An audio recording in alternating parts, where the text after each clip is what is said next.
গিয়ে বসেছি, গুরুদেব বসে আছে দূরে, একটা ছোট্ট আসন আছে, বলছে ওইখানে বস। আসন যে আসনটা পাতা আছে, আসনের বাইরে যেন তোর অঙ্গ না যায় সেভাবে বসবি। কি করে বসবি আমার জন্য দরকার নেই, বসতে বলেছে, বসে পড়েছি। আচ্ছা আচ্ছা, হ্যাঁ বলুন আমি এসেছি। হ্যাঁ তুই কি জানিস কি এই জগতে এত এত গুরু আছে, এত এত সম্প্রদায় আছে, এত এত মানুষ আছে, তুই সবাইকে ছেড়ে দিয়ে হুট করে আমাকে পছন্দ করলি কি জন্য? না আপনাকে আমার ভালো লাগে তাই। ও তাহলে আমার কথা আগে শুনেছিস? হ্যাঁ। কেন ভালো লাগে বাবা? আমি দেখতে তো ভালো হয় না, দেখতে ভালো হলে কি শুধু ভালো হয়, আরো অন্য কারণে ভালো লাগতে পারে। তাহলে আমার মাথায় তো চুল নেই, কি জন্য ভালো লাগছে বল? আমি তো পড়াশোনা বেশি করি নাই, তাহলে কেন ভালো লাগলো? কেন ভালো লাগে ওটা বলতে পারবো না, ভালো লাগে আমি আপনার কাছে এসেছি আশ্রয় নেওয়ার জন্য। বাহ, কি দিবি? আগে দেনা পাওনার প্রশ্ন করছি, কি দিবি? কি দেবো মানে একটা ভালো ধুতি দেবো ১,৫০০ টাকা দামে, একটা পাঞ্জাবি দেবো, আর আমি কীর্তন করে তো অনেক পয়সা রোজগার করেছি, আপনাকে কিছু দেবো। কত সেটা বল? ৫,০০০ টাকা দেবো। ১ টাকা দিবি না কাজটা শেষে? হ্যাঁ ৫,০০০। দেখবেন যারা আমরা কীর্তন করি না, যারা আমরা ৮০,০০০ টাকা নেই, কমিটি যখন ৮০,০০০ দিল, কমিটির তো মাথা খারাপ হয়ে গেছে। ৮০,০০০ টাকা গুনতেই মাথা খারাপ, বুঝলেন না? তারপরে এবার আমি যখন আসর থেকে নামলাম, হাত বাড়াচ্ছি, কমিটি বলছি দাদা দিয়ে দিয়েছি, পুরো পাকা ৮০,০০০ আছে। ১ টাকা ওটা না হলে চেক লেখা হবে না, 80,000 অনলি। ১ টাকা না দিলে যোগ্য সম্পন্ন হয় না, তাহলে তুই ১ টাকা নিয়ে যা, ৮০,০০০ ছেড়ে দে, আমার থাক। তাই বললাম না ৫,০০০ টাকা দেবো আপনি। আচ্ছা আর কিছু? ঠাকুরের জন্য ভালো মিষ্টি সন্দেশ। বলছে জানিস তো তোর নাম কি? আমি বললাম আমার নাম গোপাল কৃষ্ণ পাল। কি করিস? কীর্তন করার চেষ্টা করি। বাহ, শোন তোকে আমি কৃষ্ণ বলেই ডাকবো। আচ্ছা শোন কৃষ্ণ, আমার ১ লক্ষ শিষ্য। আল্লাহ হ্যাঁ, আমার বাড়ির আশ্রমের গোডাউনে যে ধুতি পড়ে আছে, যদি ১০০ টাকা করে বিক্রি করে দেই তবু ৮ লক্ষ টাকা হবে। তাহলে তুই আমাকে যে কাপড়টা দিবি ওটা পরবো, সেই ডেট কবে আসবে? তাহলে কাপড় ক্যান্সেল হবে। পাঞ্জাবি গুরুদেব বলছে দেখ সবসময় পাঞ্জাবি পরি, প্রচুর যায়, যেখানে যাই সেখানে একটা হাতে ধরি দিল। তোর পাঞ্জাবিটা যে পরবো বাবা, মনে কি থাকবে রে? তাহলে পাঞ্জাবিটা বাদ দে। আচ্ছা বাদ দিলাম, তাহলে রয়ে গেল কোনটা? ৫,০০০ টাকা। আরে বাবা ওইটা তো বাদ দিলে হবে, ওইটা তো খরচা হবে।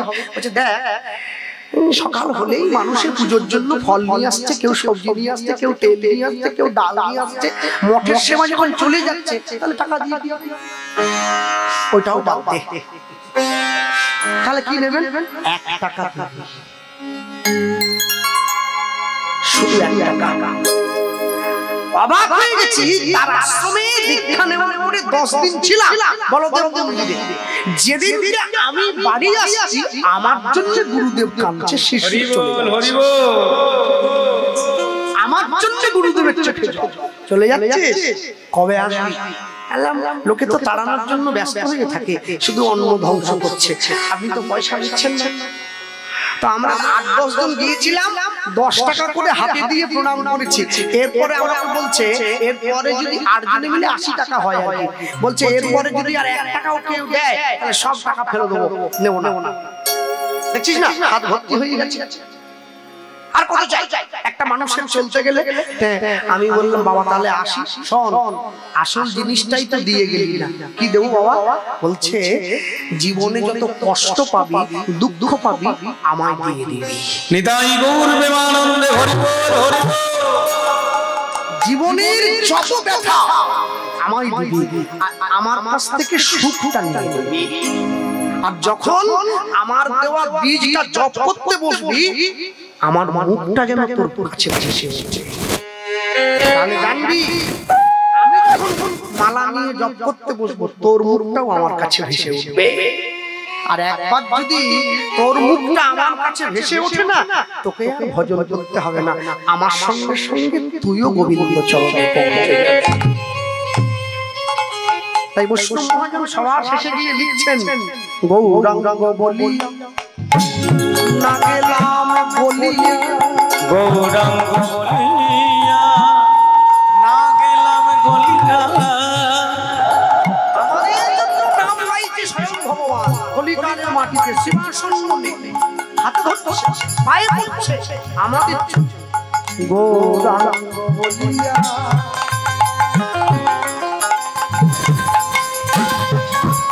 না গেলাম বলিয়া, আমি গৌরাঙ্গ বলিয়া না গেলাম বলি, কেমনে কেমনে ধরিনু,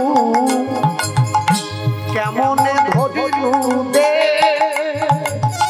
আইনা গৌরাঙ্গ বলিয়া না গেলাম গলিয়া, কেমনে ধরিল রে।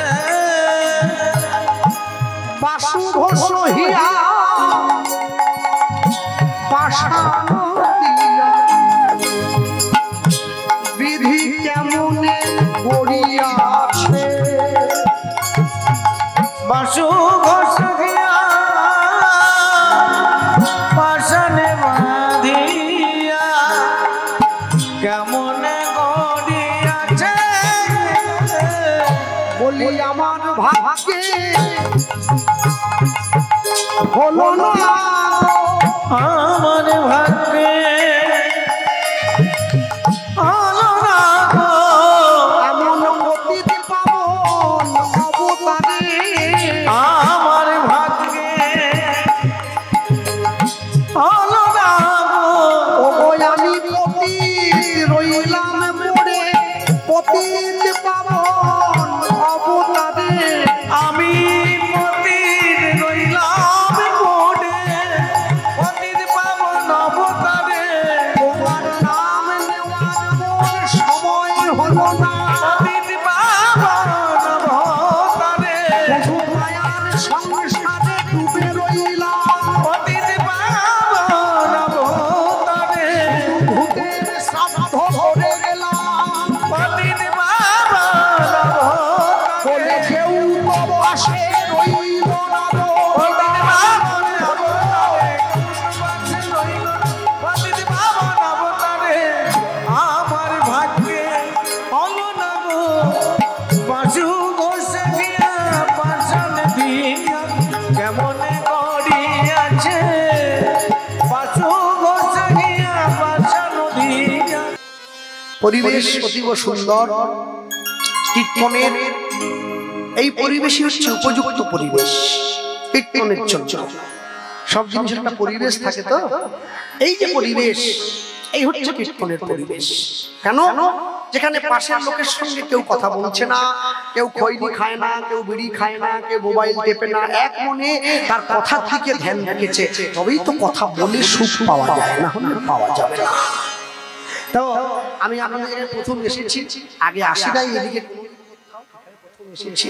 তা আমি বলতে গিয়ে বলবো সবার আগে, আজকে আমরা এমন এক বৈষ্ণবের কথা, আমার বাবা বলতেন, মারা গিয়েছেন 14 বছর আগে, যে কৃষ্ণ যদি জীবনে ভক্ত হতে চাও বাবা, আগে ভদ্র হও।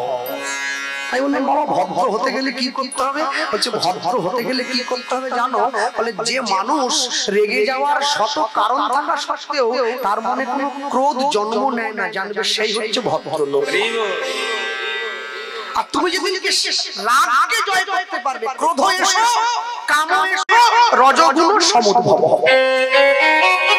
ক্রোধ কামের জন্ম দেবে, কাম রজগুণের জন্ম দেবে। তুমি ক্রোধ জয় করতে পারলে কাম জয় করতে পারবে, কাম জয় করতে পারলে রজগুণ জয় করে নেবে। তুমি হরিকে না ডাকলেও হরি তোমায় ডাকবে। সব জিনিসের জায়গা আছে, জায়গা মতো শুধু গিয়ে পৌঁছাতে পারিনি আমরা। আমাদের সাধন নাই, আমাদের ভজন নাই, আমাদের নাম নাই। সারাদিনে 10 মিনিট বসে শুধু নামটা স্মরণ করব, সেই ধৈর্যটুকু আমাদের নাই।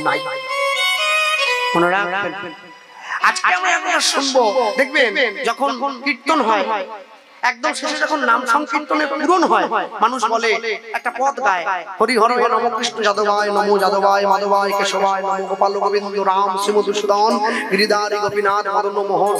ওই যে পদ, ওই পদে 6 জন বৈষ্ণবের নাম উল্লেখ করা আছে। গোস্বামীগণ, জয়রূপ সনাতন ভট্ট রঘুনাথ, শ্রীজীব গোপাল ভট্ট দাস রঘুনাথ, এই 6 গোসাইয়ের করি চরণ বন্দন, যা হইতে বিঘ্ন নাশ অবিষ্ট পূরণ।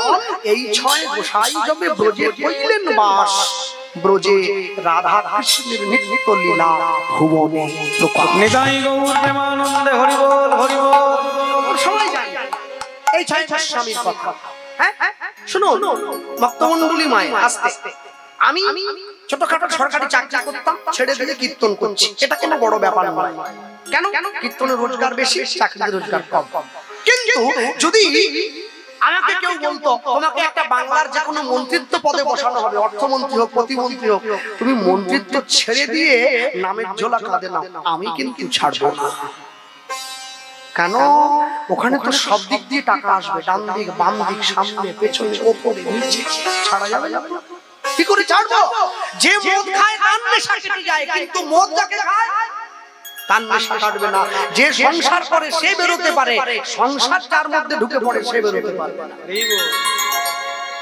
ভাইবে দেখুন, রূপ সনাতন কিন্তু যে সে কর্মচারী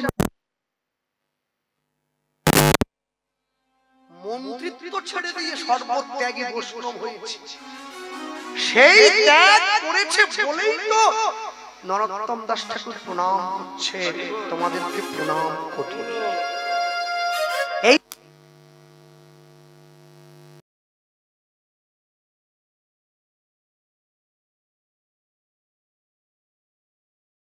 এর ফলে সে নিতে পারবে না, অন্য কিছু তো দূরের কথা।